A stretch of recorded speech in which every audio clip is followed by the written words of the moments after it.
Di video kali ini, kita bakal bahas kalimat-kalimat super nggak peka yang sebaiknya dihindari pas temen lagi cerita. Soalnya, kalau nggak hati-hati, bisa-bisa kita malah dicap as the bad listener yang nggak peka sama perasaan orang. Jadi, curhat itu sebenarnya momen yang sakral. Orang lagi ngebuka diri, ngeluarin unek-unek, berharap bisa dapat support dan pengertian. Dan sebagai teman yang baik, tugas kita ya jelas. Jadi pendengar yang empatik dan nggak bikin suasana makin awkward. Tapi sayangnya, ada beberapa kalimat yang kayak punya kekuatan magis buat ngelanggarin misi mulia ini. Kayak misal, 1. Lebay cuma gitu doang. Mungkin kalimat ini terdengar sepele, tapi dampaknya bisa sangat besar. Mari kita selami lebih dalam. Ketika teman kita datang dengan masalah, bisa jadi itu adalah hal yang sangat berat bagi mereka. Meskipun, dari perspektif kita, masalah tersebut terlihat kecil. Ingat, setiap orang memiliki batas dan cara menghadapi masalah yang berbeda-beda. Dengan mengatakan lebay cuman gitu doang, tanpa kita sadari, kita sedang mengabaikan perasaan mereka. Kita seolah mengatakan bahwa apa yang mereka rasakan itu tidak penting atau berlebihan. Ini bisa membuat mereka merasa tidak didengar, tidak dipahami, bahkan terisolasi. Selain itu, respons seperti ini dapat memutus komunikasi yang sehat. Teman kita mungkin akan berpikir 2 kali untuk berbagi lagi di kemudian hari, karena takut dianggap lebay atau berlebihan. Ini bisa berdampak pada hubungan pertemanan kita dengan mereka. Jadi, apa yang sebaiknya kita lakukan? Saat teman kita curhat, cobalah untuk mendengarkan dengan empati. Jika kamu merasa masalahnya terlihat sepele, ingat bahwa reaksi dan emosi setiap orang itu unik. Bukannya menghakimi, tawarkan dukungan. Kamu bisa mengatakan, "Wah, pasti sulit ya menghadapi itu," atau "Aku di sini untukmu loh." Dengan mendengarkan dan memberikan respons yang empati, kita tidak hanya membantu mereka melewati masalah, tapi juga memperkuat hubungan pertemanan. Karena pada akhirnya, siapa sih yang nggak ingin punya teman yang bisa diandalkan dan mengerti? 2. Itu sih salah kamu sendiri. Pernah nggak sih saat temanmu sedang curhat, kamu tanpa sadar mengucapkan, "Itu sih salahmu sendiri"?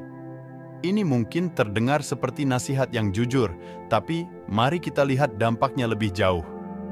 Pertama, kalimat ini bisa membuat temanmu merasa disalahkan. Ketika seseorang sedang berada dalam kesulitan, terkadang yang mereka butuhkan bukanlah penilaian, tapi dukungan. Dengan mengatakan, "Itu salahmu sendiri," kamu sebenarnya menambah beban mereka dengan rasa bersalah dan malu. Kedua, respons ini menutup kemungkinan untuk dialog yang lebih mendalam.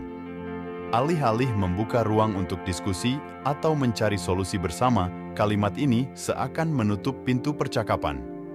Temanmu bisa jadi merasa tidak nyaman untuk berbagi lagi di masa depan karena takut dihakimi. Lalu, bagaimana sebaiknya kita merespons? Saat temanmu sedang dalam masalah, coba tunjukkan empati dan pengertian. Bukannya langsung menyalahkan, coba tanyakan lebih lanjut tentang situasinya. Kamu bisa mengatakan, "Wah, itu pasti sulit. Ceritakan lebih lanjut, aku ingin mengerti situasimu." Dengan begitu, kamu memberikan ruang bagi mereka untuk berbicara dan merasa didengarkan. Ini juga membuka peluang bagi kamu untuk memberikan saran yang lebih konstruktif dan empati setelah memahami situasi mereka sepenuhnya. 3. Udahlah, nanti juga beres sendiri. Kalimat "udahlah, nanti juga beres sendiri" sering terlontar saat kita mencoba menenangkan teman yang sedang berada dalam masalah. Namun, apakah ini cara yang tepat? Mari kita pikirkan lebih dalam. Pertama, respons ini bisa terkesan tidak empatik. Ketika seseorang sedang mengalami masalah, yang mereka butuhkan bukanlah penyepelean situasi, melainkan dukungan dan pengertian. Dengan mengatakan, "Udahlah, nanti juga beres sendiri," kita seolah mengabaikan perasaan mereka dan menganggap masalah itu tidak penting. Kedua, kalimat ini bisa membuat teman kita merasa sendirian dalam menghadapi masalahnya. Mereka mungkin merasa bahwa kamu tidak tertarik untuk membantu atau bahkan mendengarkan.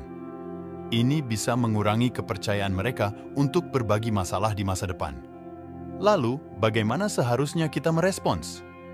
Saat temanmu sedang curhat, tunjukkan bahwa kamu peduli dan ingin membantu. Alih-alih menganggap masalahnya akan selesai dengan sendirinya, tanyakan, apa yang bisa aku lakukan untuk membantumu? Atau, mari kita pikirkan bersama solusinya.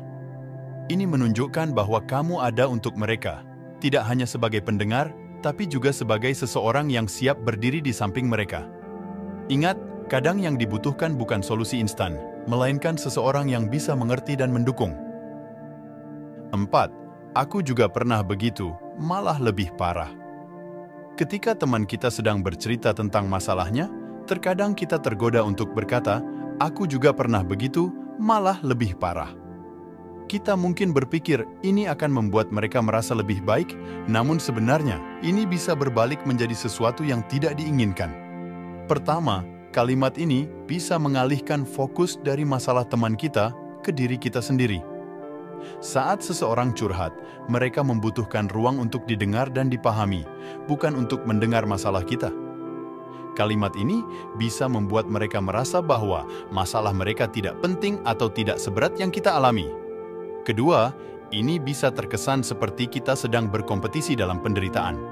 Ini bukan tentang siapa yang lebih menderita, tapi tentang memberikan dukungan pada teman kita.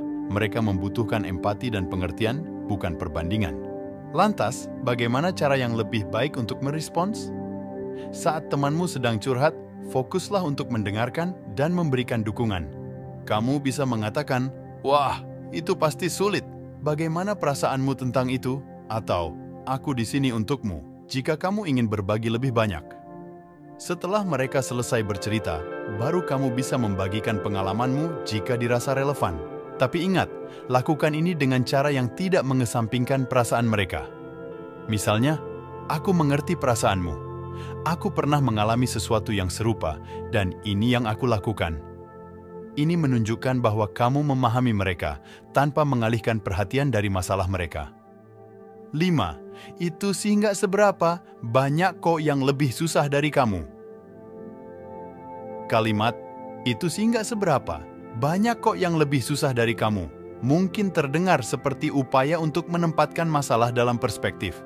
Namun, sebenarnya, ini bisa menjadi sebuah bentuk pengabaian terhadap perasaan teman kita. Pertama, kalimat ini bisa membuat teman kita merasa bahwa masalah mereka tidak penting atau tidak layak untuk diperhatikan. Ini mengirimkan pesan bahwa perasaan mereka tidak valid dan bahwa mereka tidak boleh merasa terganggu oleh masalah yang dihadapi. Kedua, dengan mengatakan hal ini, kita tidak hanya meremehkan masalah mereka, tetapi juga membandingkan penderitaan mereka dengan orang lain. Ini dapat menimbulkan rasa bersalah dan malu karena merasa kurang berhak merasakan kesulitan. Jadi, bagaimana seharusnya kita merespons? Ketika mendengarkan teman yang sedang curhat, penting untuk menunjukkan empati. Alih-alih meremehkan masalah mereka, cobalah untuk memahami dan mengakui perasaan mereka. Ucapkan kalimat seperti, itu pasti sangat mengganggu bagimu, atau aku mengerti itu sulit, ceritakan lebih lanjut. Dengan cara ini, kita menunjukkan bahwa kita menghargai perasaan mereka dan mengakui bahwa setiap orang memiliki cara sendiri dalam menghadapi kesulitan. Ini menciptakan ruang yang aman bagi mereka untuk berbagi dan merasa didukung. Di seri ini, kita telah mengeksplorasi berbagai kalimat yang harus dihindari ketika mendengarkan teman yang sedang curhat. Dari menghindari menyepelekan masalah mereka, tidak menyalahkan, tidak meremehkan, tidak mengalihkan fokus pada diri sendiri, hingga tidak membandingkan masalah mereka dengan orang lain. Penting untuk diingat bahwa saat seseorang memilih untuk berbagi masalah dengan kita, itu adalah tanda kepercayaan. Mereka mencari telinga yang mau mendengar, hati yang memahami, bukan penilaian atau persaingan. Cara kita merespons mempengaruhi hubungan kita dengan mereka di masa depan. Mendengarkan dengan empati, memberikan dukungan tanpa menghakimi, dan menawarkan bantuan atau saran ketika diminta adalah kunci untuk menjadi teman yang baik. Ingatlah selalu, setiap orang memiliki cerita mereka sendiri dan setiap cerita itu valid dan penting. Terima kasih banyak telah mengikuti seri ini. Kami harap apa yang kami bagikan bermanfaat dan bisa membantu kamu menjadi pendengar yang lebih baik dan teman yang lebih penuh empati. Dan seperti biasa, jangan lupa like, komen, dan subscribe. bagikan video ini ke teman-temanmu, dan mari kita semua menjadi bagian dari komunitas yang lebih mendukung dan penuh empati. Terima kasih, dan sampai bertemu lagi di video selanjutnya.